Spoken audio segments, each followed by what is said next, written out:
Hi, this is Tom from Nightingale Games, and today I'm going to talk about the differences between Imperial Borders, the Congress of Vienna, and War Room, our previous release. Both games are designed by Larry Harris, and they've both taken a very long time to develop, over 5 years each. And today I'm going to dig into the differences and similarities, starting with the more obvious ones and then getting into the nitty-gritty later on. Start with the most obvious. War Room is World War II themed, and Imperial Borders is post-Napoleonic. So what does that mean exactly? Well, for one, there are air units in World War II, whereas there are not in Imperial Borders. So War Room comes with fighters and bombers and carrier fighters, and then the land units are infantry, armor, and artillery. And then there's 4 types of ships. So there's submarines, cruisers, battleships, and carriers. Whereas in Imperial Borders, the land units are infantry, cavalry, and cannons. And the ships there's 2 types of ships, frigates and ships of the line. Another difference that is quite obvious is that this is the map of Europe, whereas War Room is global. So War Room has a round global map. There are multiple scenarios where you can play the full game global, it takes all day, or you could play shorter scenarios where it's just the Pacific or just Europe, or even just the Eastern Front with a 2-player scenario. And in the second edition, we added a Mediterranean-based North Africa scenario. But in Imperial Borders, while it does have the same range of players, roughly speaking, 2 to 6 players, whereas War Room has 2 to 7 with China,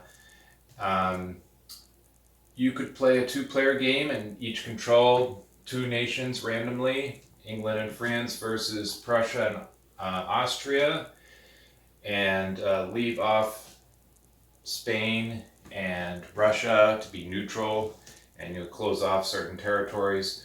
So there are, technically speaking, different scenarios that you could play. You could also play team play. So if you don't like the backstabbing aspect, you could have one team control the southern, for example, Spain, France, and Austria, while the other team controls England, Prussia, and Russia. Or you could mix it up any way you want, randomly even.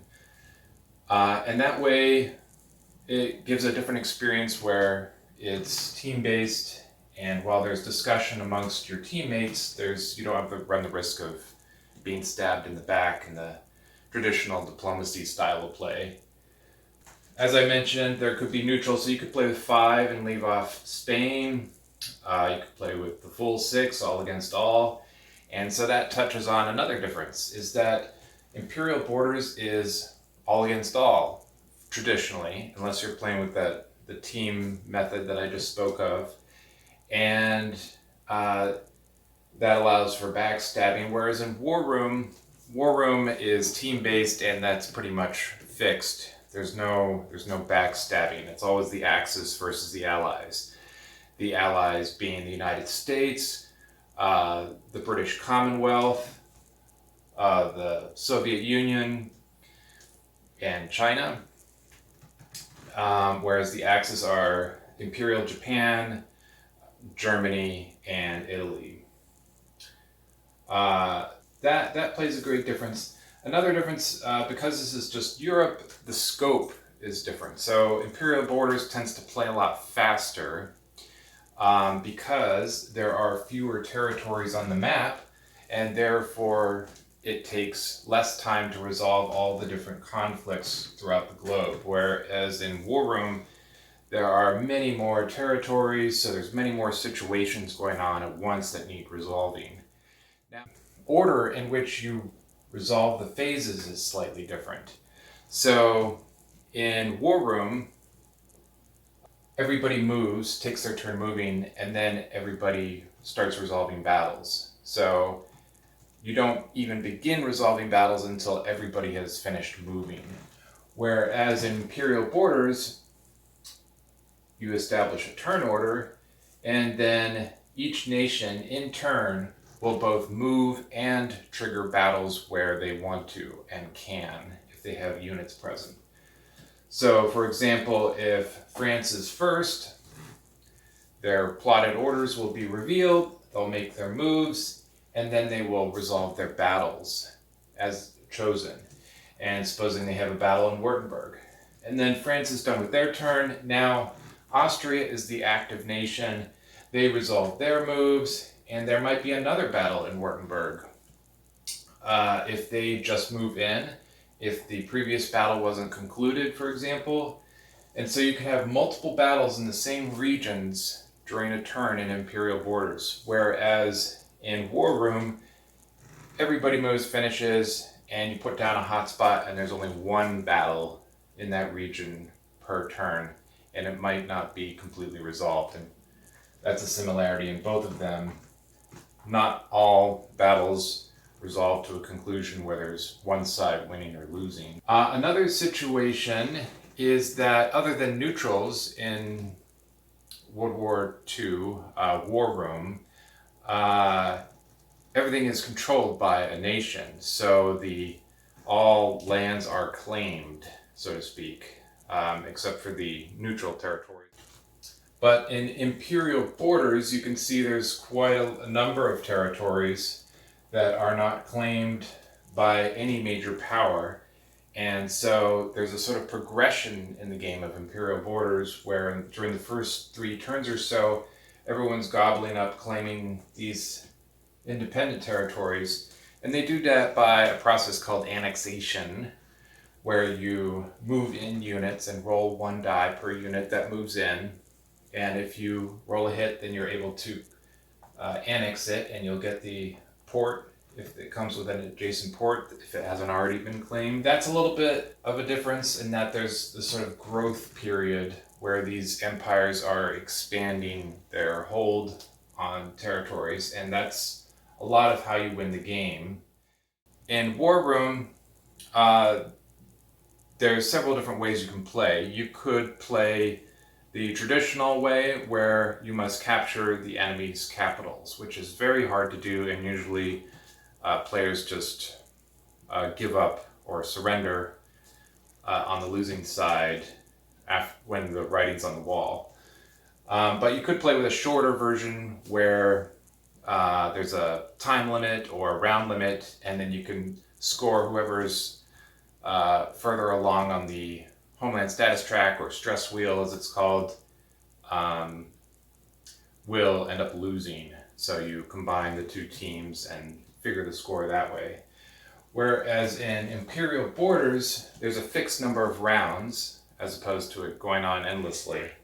And you can never play more than 9 rounds, and in the 5th round, you'll start voting to end the game. And in the 7th and 8th round, there's 1 extra vote for peace. So players all secretly vote whether they want to continue the game and continue warring, or vote for peace and end the game. Some other differences, whereas War Room has railroads, in this case we have mountains. So mountains are actual territories that you can enter. They cannot be controlled, or you can't plant your flag there, but they do take a leg of movement to enter and then 1 more to cross. These white mountains, Pyrenees and Alps, they're a little steeper. So when you enter them, you have to stop and can't move through them. Let's talk about the movement of different units. So in this game, ships can move quite far, so the time span of a turn is intentionally fuzzy, whether it's a few months or a full season of a year or even half a year. Ships can move 6 in this game, so 1, 2, 3, 4, 5, 6 into the port. And so that allows, for For example, Austria to engage with Great Britain and Russia to engage with Spain, whereas otherwise it would be a slow trek across land there. And they can transport units. Whereas War Room has a rail network for rapid movement, especially across the Soviet Union. The ships only move 2 spaces, so it's a little bit slower movement with the ships across the ocean. And the land units only move 1 space, and whereas in this game, land units can move 2 spaces with the cavalry moving up to 3. The method of scoring in this game, you will use you keep track each round of accumulated prestige on this track, and you will gradually gain points by getting first, second, or third on this chart, the medals chart, and you'll score points in these 5 different categories, total it up. First, with the highest total, will gain 3 prestige, second place gets 2, third place gets 1, ties are friendly. And the different categories are morale, which is doing well in battles. So if you slay lots of your enemy, you'll collect your enemy in your treasury, in these treasury trays here, along with your money. And you'll get medal points based upon how many enemy units that you've killed, and tally that up and divide by 10. You'll get a certain number of points here in this first column. Then the second column and third column are territories. There's the number of annexed territories that you've collected, which are worth 1 point each, and the homeland territories, which are worth 2 each and provide 2 income, and they have major forts, so they roll 2 dice instead of just 1. And then the capital is worth 3 points. So your 5 homeland territories are worth 11 points and gain you 11 income, and that's noted here in this third column, homelands. The fourth and fifth columns are for elites, so there's land elites and then your ship elites, and you gain elite status by winning a major victory and assigning a pennant to an individual unit. So this counts up the total number of elite units that you have, and those are worth points as well, and they also give you a bonus. It comes with these medals, which you can clip to your shirt. There's 6 different medals that you can proudly wear to show off how well you've done and be a target for everybody else. So that's how the point scoring works for Imperial Borders, whereas in War Room there's the homeland status track, and it's more not so much winning points but losing less. So as you progress up the homeland status track, you'll suffer worse and worse penalties. For example, at first there's labor and unrest, and you'll start to lose some resources, and then it tracks up and your ports and rails start to fail, and then you run into economic collapse eventually, and then your units start to desert. And so it really is punishing as you move up the track. It starts in the spring of 42, whereas this game starts in 1815. And what if the Congress of Vienna failed just after Napoleon is exiled for the second time to Helena?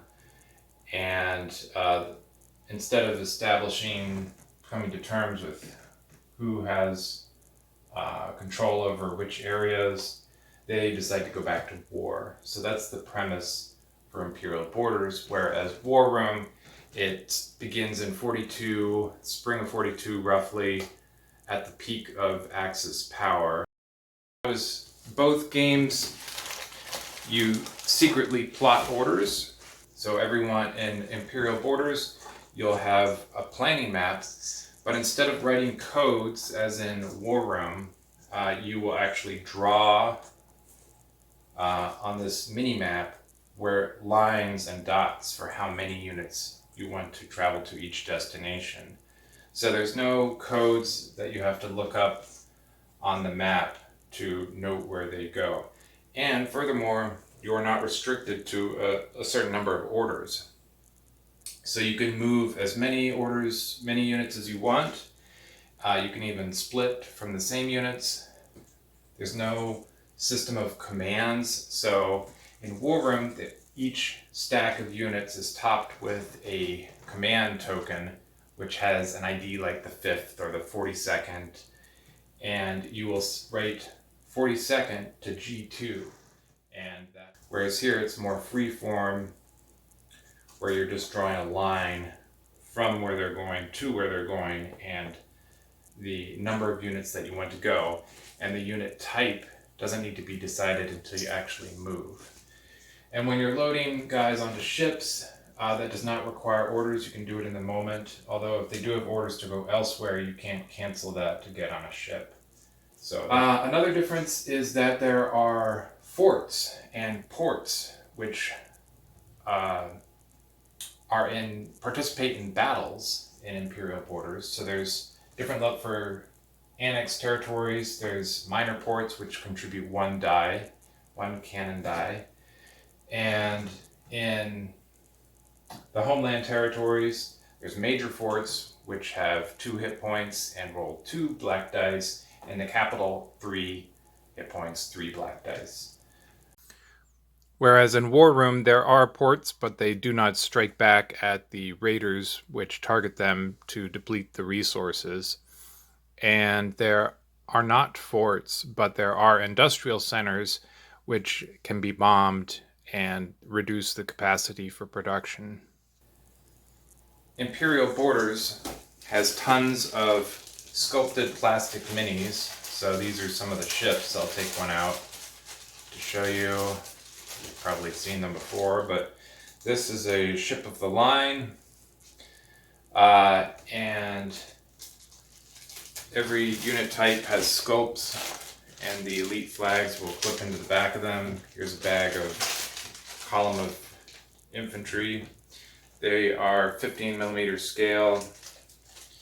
War Room just has the squares for land units, circles for air units, and oblong hexes for naval units. And the reason is so they can neatly stack into those commands which move. And there's far more units than there are for Imperial Borders. Although there's a significant number. They're stored in these boxes. Each nation gets one of these 2-inch boxes with a stripe on the side of the color to show you what it looks like. So that's a major difference.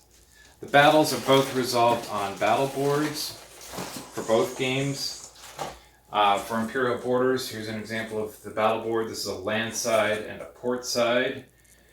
Now in War Room, you have air at the top and surface at the bottom. And so there's 2 stages. There's the air stage where the air shoot against each other and shoot, bomb the surface, and the surface shoot at the air. So the air is the target for the air stage, and then there's a surface stage that is resolved, and then the flip side is the naval. So there's 2 sides to each battle board. Since there's no air in Imperial Borders, we don't need to worry about that, so there's not 2 stages, but there are up to 3 rounds of rolling for each battle in Imperial Borders. So after you've set up your units, the active commander, the active nation, the person who's taking their turn, decides whether or not to go another round of battle. Imperial Borders comes with lots of dice. There's 2 kinds. There's a cannon die, which is black, and then there's a white die, which represents sabers and muskets for infantry and cavalry. And each unit rolls different combinations of dice and has different strengths. It can sustain a certain number of hits. And so you'll line up your forces in the front and the rear. One side might have a fortification to participate. You'll have certain bonuses like combined arms, elites, and any metal bonus. And so you'll tally all that, roll it all at once, both at the same time, resolve the hits, And same for the ports and sea battles. One thing that's a little bit different is that for naval battles, each commander will decide their own lineup, which determines the order in which those units are hit. So if you want to protect your cargo, for example, you might put that at the end of the line in a naval battle. And you'll put your empty frigates towards the front and they'll take the hits first. Otherwise, there's a hit hierarchy in Imperial Borders where certain units must take the hits before others. So for example, infantry take the hits second. Forts, if you have a fort, that'll take the hit first. Then cavalry, and then cannons are last for land units. Now, in War Room, there's only one die, and there's colored pips on the die, and those colored pips match the target of what they're hitting. So if you roll a bunch of yellows, you'll hit a bunch of infantry. If you roll a bunch of blues, you'll hit a bunch of artillery, and so on. And the distribution of the die is such that the harder to hit units have fewer colors on them. There's also a black and a white for wild hits, but that's touches on the difference between the dice and how they work. There's another feature of the Imperial Borders dice that has a bar, and you can choose an offensive or defensive stance in Imperial Borders with this, so you'll mark it with a shield or a red arrow to indicate what stance you want to take, and that's while you're setting up your forces. And that affects the bar results of the dice. If you're aggressive, the bar will be a hit, and if you are defensive, it will block an incoming hit of the enemies. And so that way you're choosing a battle stance for your entire forces, whereas in War Room, on the battle board, there's different rows, and you can shift your units up or down to either row. So for example, if there's some fighters, you can shoot at the other air units, or you can shoot at the ground. And so you will shift the actual unit up or down accordingly. And in some cases, there's a similar offensive versus defensive. For example, the infantry, if you put them in the upper, they roll more dice, but they only have 1 hit point. Whereas the lower, they'll have 2 hit points and only roll 1 die. Actually, that's flipped. So visually that's flipped. There's other stances where they might gain more hit points or have special abilities like the cruiser, which can absorb hits of the carrier. So there's a few. The battles for War Room are a little bit more complicated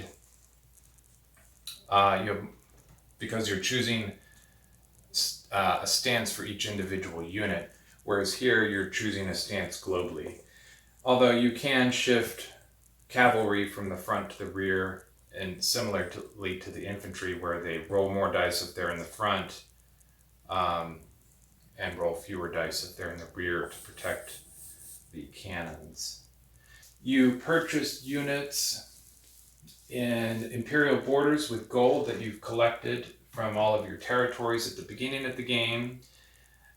You deploy them immediately, whereas in War Room, there are factory industrial sites, and you can only deploy to those industrial sites.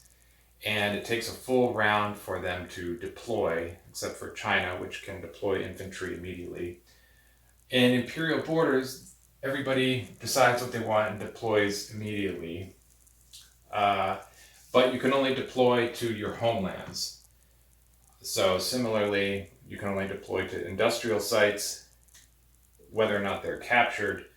If you capture an enemy's homeland, you still cannot deploy in the enemy's homeland. You can only deploy in your original homeland.